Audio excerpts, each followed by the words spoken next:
And there was that violation of misrepresentation. The letter was addressed to the governor. The governor cannot run away, as my colleague, Mr. Mudhomi, has said, and say it was not me. The letter was addressed to the governor. She minuted it to the officers, and the officers went ahead and misrepresented those members of the clique as county technical officials. The other violation in this particular count is the designation of Nefad Kinyua, who is a member of the clique. This is a clique which had access, power, and influence. And the clique involved the sisters, two sisters, and the brothers. It's a one which runs Meru today. So Nefad Kinyua, in order to reward him, when he was in a small job group without competitive process, and the governors admitted in cross-examination that his appointment was not sanctioned by the County Public Service Board. It has been admitted. Kinyua was appointed as a director, external linkages, without a transparent and competitive recruitment process. We do submit that count 2 has also been substantiated and proved. I'll move quickly again because of the time we have been given. Of course, it's so difficult to condense all the evidence which have been given within the short period of time which I have, but I'll try my best. The third count is count 3. That is bullying, vilification, and demeaning other leaders. Chapter 6 of the Constitution was not made in vain. The Chapter 6 of the Constitution operates with other laws. Principles key above them is Public Officers Ethics Act and the Leadership and Integrity Act. If you look at those provisions of the law, and those are the ones we have said the governor violated, I'll direct the Senate to Section 9B of the Public Officers and Ethics Act, which states that a state officer shall not bully any person. It's there. There's also a call for professionalism within the Leadership and Integrity Act. There's also the professionalism means that a state officer shall treat the public and his fellow public officers, now these are public officers, with courtesy and respect. The aspect of acting through others has also been brought forward within those laws, and it makes it an offense for causing everything to be done through other persons. My colleague, Mr. Mudhomi, has mentioned that the governor is now hiding, that it was not me, it was the county secretary. The county secretary has become the bogeyman. But the law, the drafters of the law knew very well that state officers and public officers who hold positions of powers will throw away responsibility. They'll shift responsibility to their juniors. And that's why the law says that you cannot run away from that responsibility. One of the violations under this particular count was actions against the deputy governor. I'll just bundle them to that. We've put several violations against the deputy governor. Key among them is that the governor made the deputy made a deputy the bogeyman, the symbol of hatred in Meru. And by that, she orchestrated a well-organized campaign to vilify the deputy governor and excluded him from performance and discharge of public duties. That is, attending CC's meetings and performing and discharging all the other functions. Evidence has been adduced. Sufficient evidence has been adduced demonstrating how these actions were perpetrated. The Hansard of the County Assembly, their letters by the Deputy Governor, writing, beseeching the Deputy President of this Republic, beseeching the Chair of the Council of Governors, to the Speaker of the Senate, asking for reconciliation, asking for these institutions to facilitate a reconciliation between her and between him and his the boss, that is the governor. There are memos which you have submitted demonstrating whereby the deputy governor is asking for simple facilitations like repairs for his cars, fuel for his car, staff, and the like. We do submit that This violation, this specific violation has been demonstrated. What the governor has done has turned the battle on the deputy governor. Instead of justifying or explaining, now the deputy governor has become even the author of these impeachment proceedings. They have created a narrative around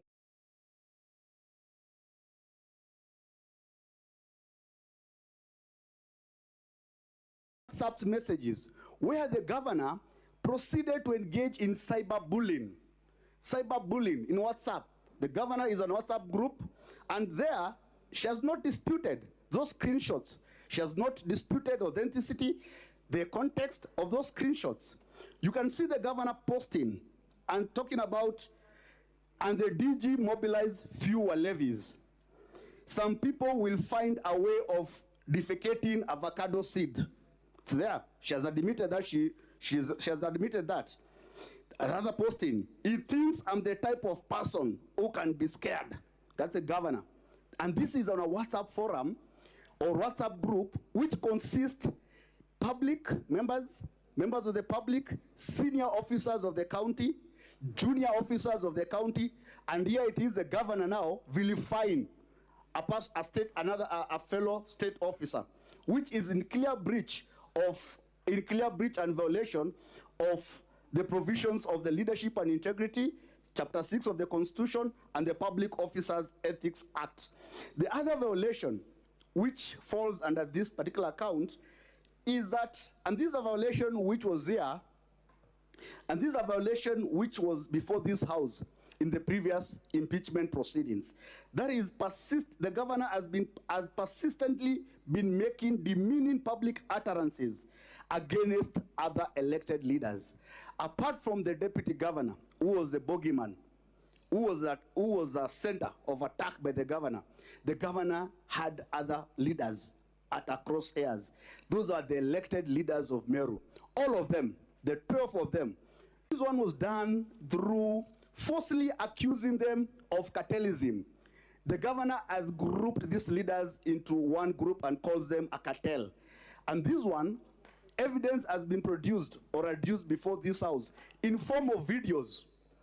And I'll take you through one of the videos which has been played here about Wanyonge. Wenye wivu, wajinyonge. And you can see the spouse of the governor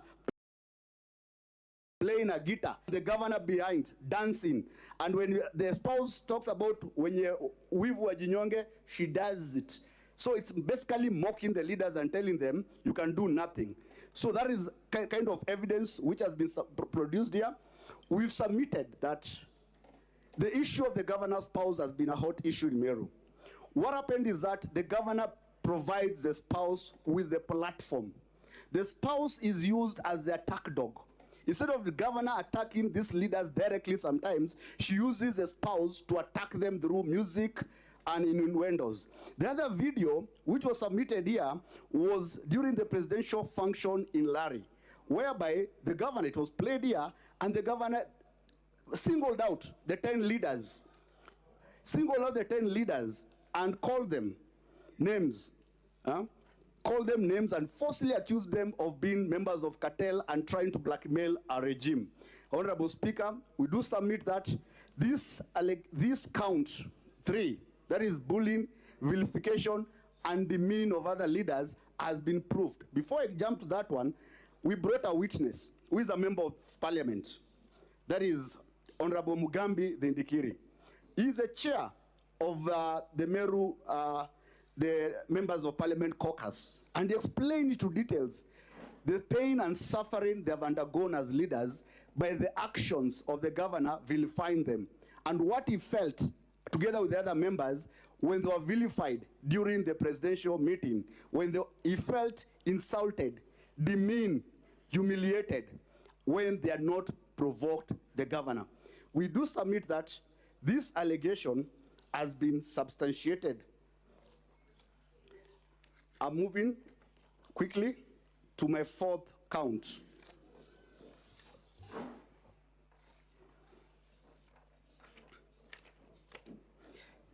The other count, Madam Speaker, the other count which was brought before this House, which we believe is something which this House needs to look at deeply. Includes the violation of the law.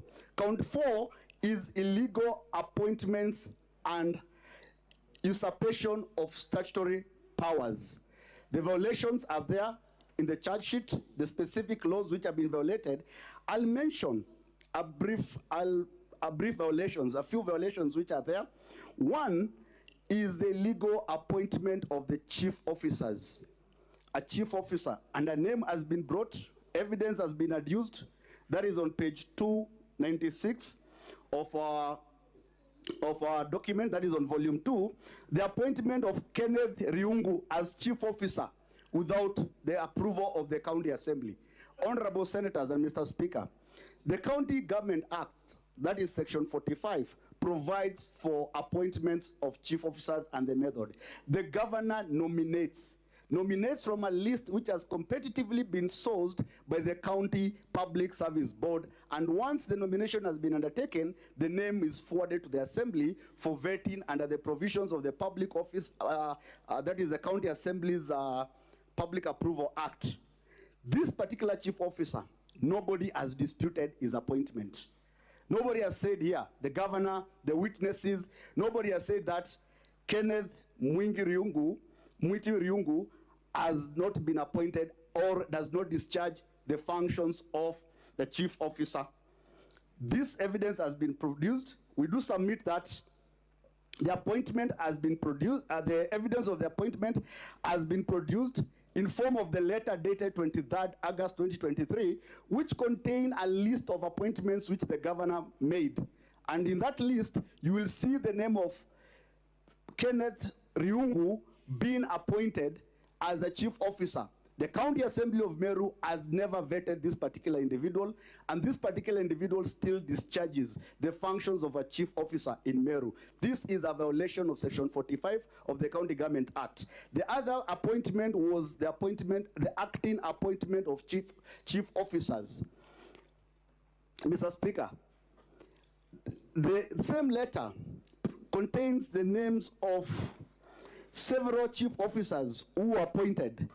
That is Edwin Mutuma Murangiri, Kenneth Gitobu Nikata. These were appointed as acting chief officers without the requisite competitive recruitment and recommendations by the County Public Service Board. Evidence has been produced in form of a memo by the County Public Service Board warning the chief officers against making acting appointments without the authority of the County Public Service Board. And the County Public Service Board, in the same letter, in the same memo, says any appointments made without the approval or without the authority of the County Public Service Board, such appointments shall be null and void. These individuals, the governor has admitted that these were directors. We found them there as directors, and they appointed them as acting chief officers. Mr. Speaker, I've never, in my brief history in life, that is, I've never seen a director being appointed a permanent, that is a principal secretary. In case there's a vacancy in the office of a principal secretary, one of the principal secretaries doubles in that particular office, because the appointment for that particular office is special and specific. You cannot pluck in an individual from the ground and you make that particular individual an acting chief officer. So this one is a demonstration that the governor usurped the powers of the County Public Service Board and made this illegal and irregular appointments. Of course, there was the issue of appointment of traffic marshals. That violation has been demonstrated. The County Public Service Board, in their letters, they are very clear that they have not approved such appointments. They have demonstrated the same, but in the bundle of document, you can see the same traffic marshals wearing uniform, riding motorcycles, and the governor posting on WhatsApp that these are going to be the frontline officers to make Meru the next city. Who appointed them? The governor circumvented the powers and functions of the County Public Service Board and by herself appointed these particular individuals. The other appointment, the other violation was in regard to with regard to sending the four CEOs of the corporation, that is the parastatals in Meru. That is Dr. Ntoiti, the CEO of County Revenue Board, Paul Mwaki, who testified here, the CEO of Liquor Board, Kenneth Kimathi, the Managing Director. These are CEO of statutory corporations. They're employees of the boards. They're not the employees of the governor. What the governor did, through the county secretary, of course, they were sent on compulsory leave with pay. It only took the intervention of court after 1 year. That's when they have resumed their duties. The boards are the ones which recruit. The boards are the ones with the statutory powers to suspend or exercise disciplinary control over their CEOs. It is not the governor crossing over. I've never seen it in this country where a head of a parastatal, the CEO of a parastatal, when there is a duly constituted board, is sent home by State House. Maybe this one is new. The other violation is this particular one. Those are the violations. We do submit that this is the second time the governor is still being accused of usurping the powers and functions of the board. And with respect to count 4, Speaker, we do submit that the count has been proved. The last 2 counts, which I'm going to move quickly, is contempt of court. Evidence has been submitted here. How, despite the existence of court orders from Nyeri Employment and Labor Relations Court, the governor for 1 year disregarded those orders. And what the court has done, the court has convicted the governor. As we sit here today, the governor of Meru is a convict. She has already been convicted for contempt of court. That is a violation of Article 181, 1B of the Constitution, which constitutes a ground that where there is a, which provides that where there is a serious reason to believe in that a county governor has committed a crime under the national law. The governor has already been convicted by the High Court in Meru. She's only awaiting sentence. She has not discharged the conviction. She has not appealed the conviction. That ground has already been proved. That is contempt of court. The other one, of course, was illegal naming of the road. That one is okay. That one, we have said it's there. The evidence has been produced. The governor has been shown the Facebook posting whereby she's naming the road in the name of her husband. Lastly, I'll take the last one is contempt of the assembly. Madam Speaker, Section 22 of the County Assembly Powers and Privileges Act provides an impeachable ground for anybody who is a public officer who violates, who dishonors the summons of the assembly. The governor was invited to appear before the committee of the county assembly. And what she did when she was invited, she wrote back a letter and said, there is no provision of the law which requires the governor to appear before the committee of the assembly. Yet, Article 195 of the Constitution is very clear that a county assembly or any of its committees can require, can invite, can summon, the word is summon anybody to appear before the committee to provide evidence or to give information. Section 18 of the County Assembly Powers and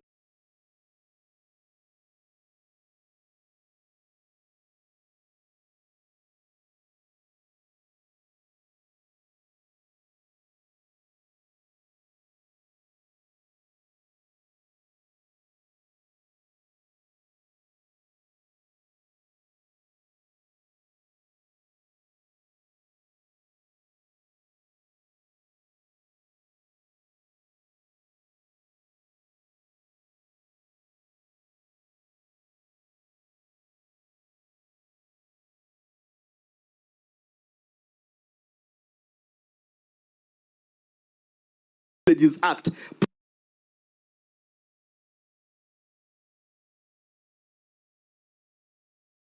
and Privileges Act provides, enacts the same provision and uses the word any person. When the governor, our officers were invited, when the governor specifically was invited, her defense was that the assembly goes to the High Court, files a constitutional case, seeks a constitutional interpretation whether the governor can be invited, can be summoned to appear before the assembly. Yet the Constitution uses the word any person.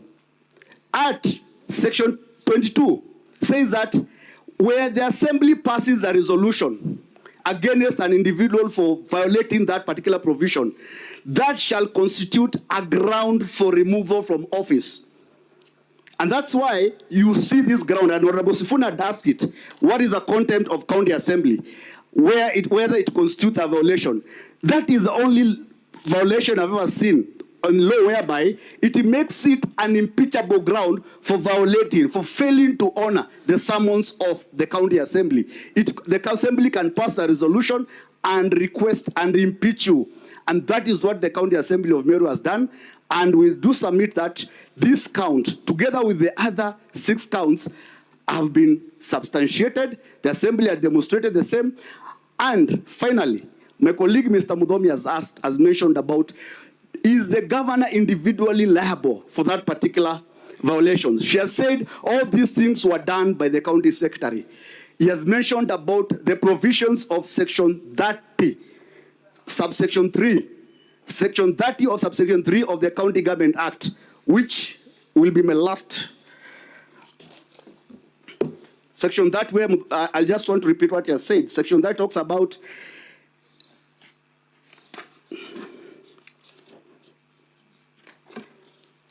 the governor shall be accountable for the management and use of county resources. The governor cannot run away and say, I was not the one. It was done